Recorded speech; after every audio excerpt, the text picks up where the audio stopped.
To meet you all. I'm just going to upload here my presentation so that we can have the story with some pictures. First of all, congratulations to you all to be able to be with us here at the end. I hope to be able to tell you some stories that you take your countries and to your homes this weekend, and it makes sense for you. So my short talk will be to provoke you with this idea. We're talking about the future. We are talking about the urgent reskilling and upskilling.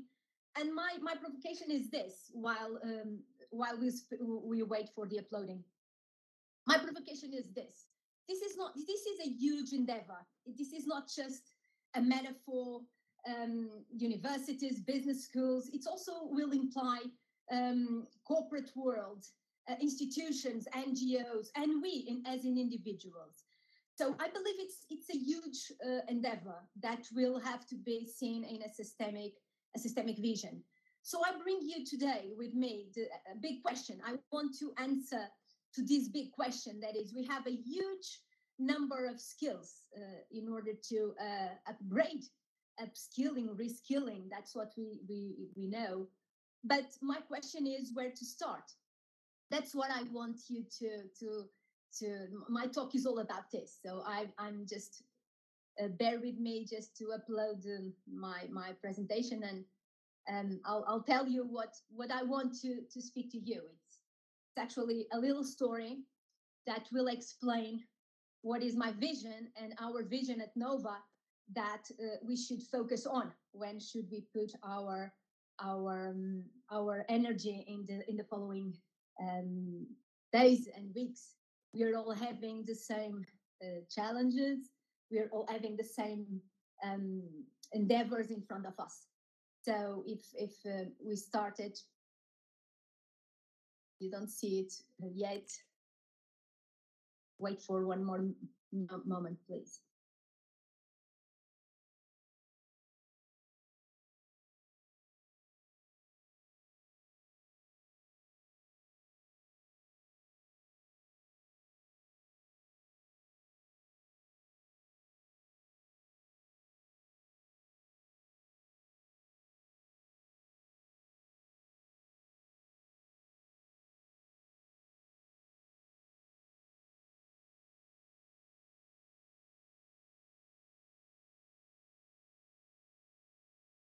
Okay, you see already a clock?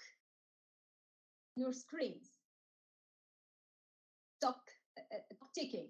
Yes or not?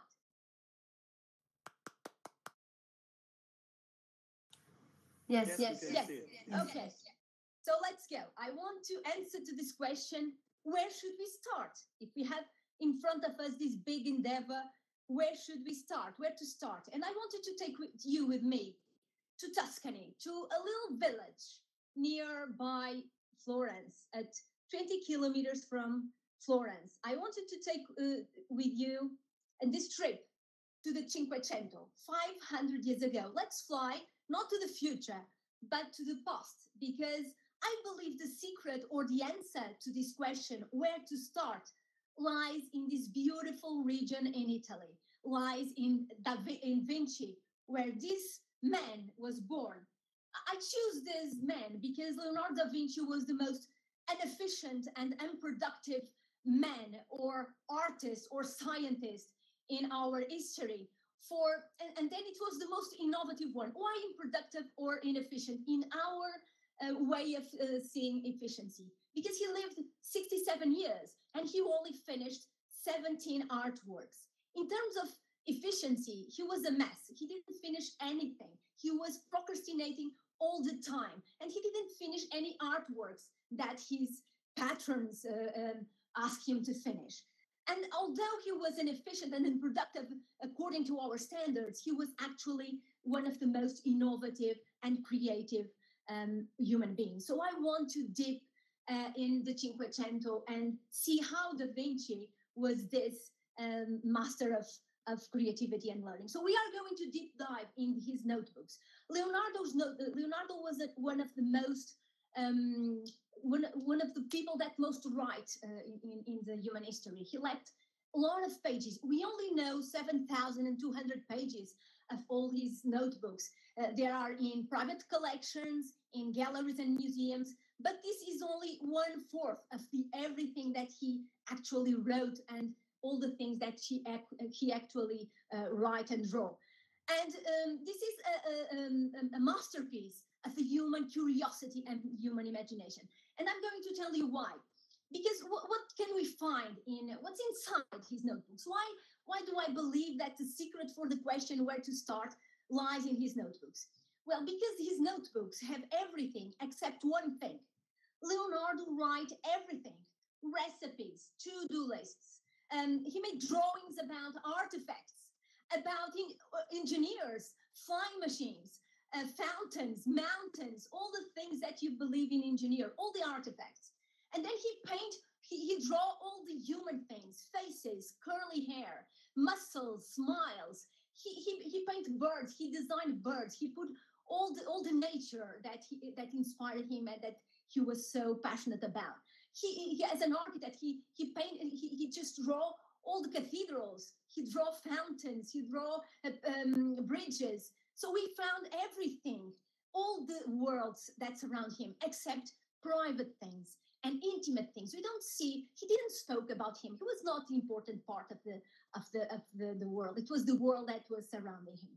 So let's deep dive in his notebooks, and we find things like this. His amazing question and to-do list describe the tongue of the woodpecker.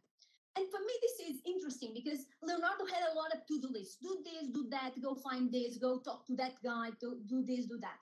And I'm thinking about, imagine yourselves waking up in a beautiful sunny morning and with a lot of things to do and to be curious about. And you just wonder about where is the tongue of the woodpecker and why he was wondering about the tongue of the woodpecker. The tongue of the woodpecker can be 3 to 5 times bigger than the beak of the bird. And when the bird is hitting the tree, where is the tongue? He didn't knew where is the tongue, and he was wondering. So this is why I believe it is a fantastic way of putting your curiosity in a notebook. So actually, Leonardo was an artist or a scientist. He called himself a scientist. When he went to the Borgias presenting himself, he said, I'm a scientist, I'm an architect, I'm an engineer, I'm a physiologist, and by the way, I also paint. But I also paint and do sculptures like the other guys, but I'm a scientist. He considered himself a scientist, and actually he mastered 14 sciences and arts. And 14, my friends, if today someone came to you and said, oh, I'm a master in architecture, engineer, maths, in chemical, botanical, physicist, and also I paint and I sculpt things, we would laugh and we would say, oh my God, you just focus on one. You choose one and then left the others because you can't be good on all the 14. But actually he was. Actually, he was a polymath. He was a person that he mastered all these 14 arts and sciences. He was a polymath that is a kind of a profile that we need for our future. And how he did it? How Leonardo mastered his 14 sciences? Just mastering the learning skills. Just mastering the master skills. He considered itself the learning skill as the biggest skill, as the master skill. And he was an expert in learning. How? How did he learn? With curiosity. Leonardo was a huge, curious human being. And we know today with the science that curiosity gates learning. When we are curious, our brains, our chemical in our brains just change. Curiosity changes the chemistry of our brains. It's like a shot of dopamine. Curious people learn more, learn faster than non-curious people. Curious people just have the long-time memory more vivid than the non-curious people. So he was a master of curiosity. And as he was an illegitimate son of a notary, he was not a legitimate son. He didn't went to school as the majority of the kids of his age. So he didn't learn maths, Greek, and he didn't knew Latin at that age. So he went in the fields with his uncle Francesco and his grandfather Antonio, just wandering around and looking at the nature and looking at all the things. He was making questions and observing what was surrounding him. He was not in school. He was observing things like the lightning bolts and see like, oh my God, why our image and our vision about dimensions of objects, they change with light. Why? Why with light seems smaller than with no light, they seem bigger. He was also looking at birds. For 20 years, he observed birds. I'm not talking about 2 months or 2 years, it's 20 years. He did a huge treaty on birds. He was super excited with the idea of flying, of us flying out there. And he said, if a mammal can fly, it has to have wings. So let's observe creatures with wings. That's what he did, observing. And then he discovered books. Leonardo lived in a very important period. He was lucky because he didn't master Latin. He was not to school at a young age. So he found books, not just in Latin that he couldn't read in a proficiency way, but as Gutenberg was discovering the printer machine in Germany, lots of new books were starting to be printed also in Italian, and he managed to see it. And so I just put here some lines and some to-do lists that he put for himself, because he was a kind of a chaser. He was stalking people with books. He discovered the Pavia University Library, but not just university. He just, look, the heirs of Maestro Giovanni Gingaro have the works of Pellicano. So he pursued people with certain kind of books in order to grab that book, in order to read it. So he was mastering the nature, the observation, but also the literature, the books, the science. He mastered both things, experience and science. And then not just that, he was not alone. In the Cinquecento, the biggest friends of Leonardo were the biggest scientists and the biggest experts.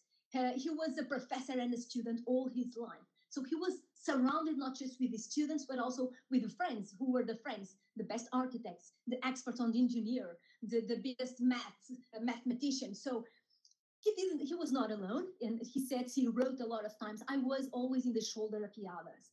So this is how Leonardo mastered the art of learning.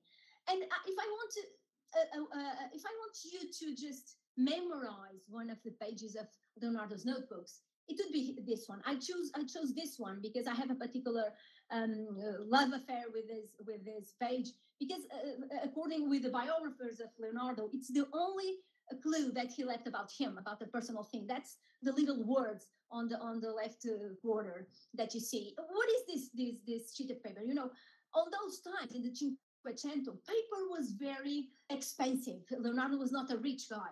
So he used all sort of spare part in the paper to draw, to put things. And there seems to be a huge mixture. There's a confusion on the notebooks. And as Leonardo procrastinated a lot, he didn't finish his artworks or his notes. He left sometimes the pages abandoned. And then he came about 1 year or 2 years later, and then he put some notes again, or some drawing, or some picture, or what you see here is amazing, because you have triangles, you have circles, you have an old man with a strange nose, you have a curly hair red, you have bridges, you have a lilium, you have a tree with no leaves, you have a mountain, you have a fountain, you have horses, and then you have a recipe there. That small words that I told you that maybe it's something that has to do with him.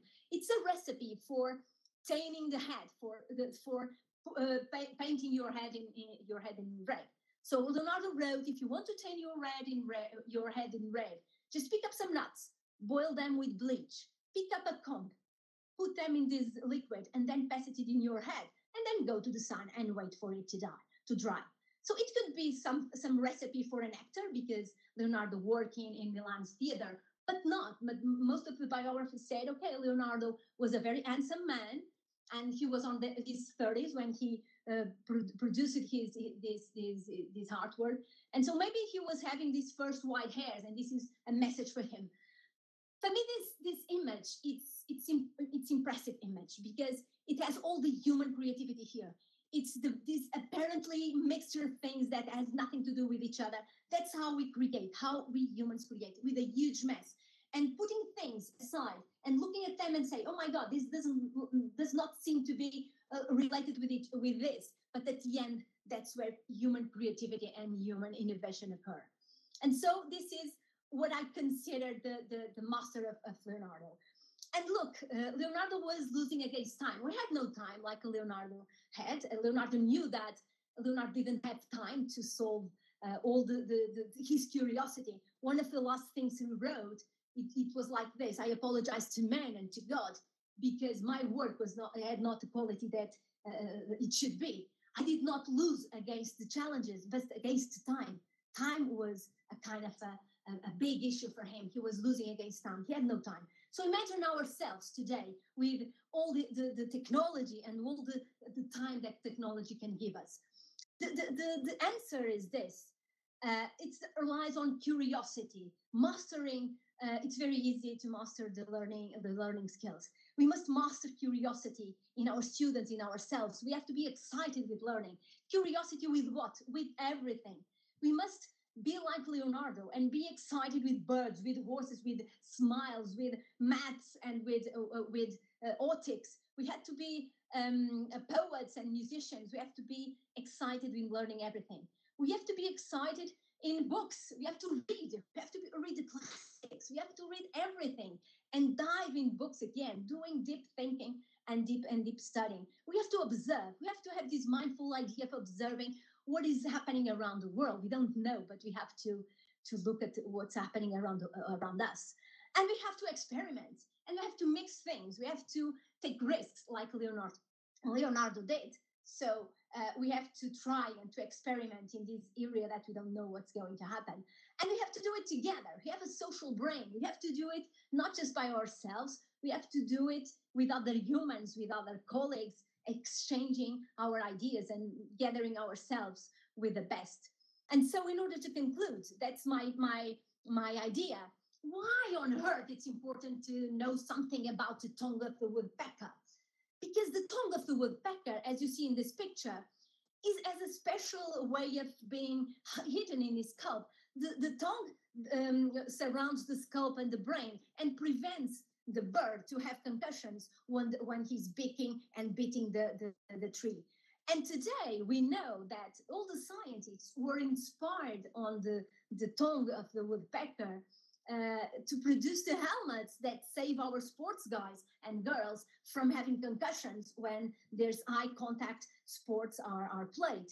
So let's not consider the curiosity of Leonardo as a small one. There's no stupid questions. There's no stupid curiosities. Behind or beneath some of these curiosities may lie big innovations. Just to conclude and to hear some of your thoughts and also some provocations to me, I would really love to hear from you. And just to tell you my story about what I believe Leonardo teaches us. I could come here with a set of new skills that we all have to learn for the future. I believe it's not what we want. We want to learn it all. We have to have this mindset of learning it all. I don't know everything, but I can learn everything if I want. And this is the spirit of Leonardo, being a professor and a teacher and a student all over his life. But my point is more than that. I would like you to leave you with this thought.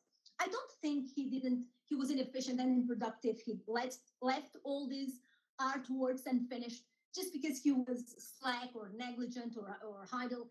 I believe Leonardo didn't want to finish the artworks. And I believe he wanted to see his artworks as we humans, as unfinished beings, unfinished artworks. And like Picasso said years later, Picasso said something like this: if you want to kill an artwork, just finish it. And I believe that Leonardo didn't want to kill his artworks. And that's this feeling of we are incomplete and unfinished artworks. Today we have these skills that we have to learn, but tomorrow will be another set of skills. So let's learn it all, or let's be excited with the possibility of learning it all, mastering actually the learning skills. And that's it. Thank you for listening to me and for listening my provocation and story about Leonardo. And I'm here if you want to put some questions.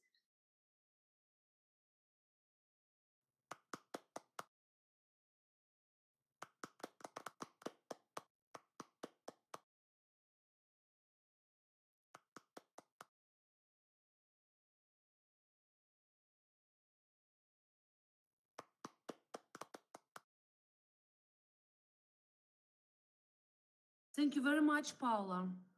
We're exciting. Thank you. And now, dear friends,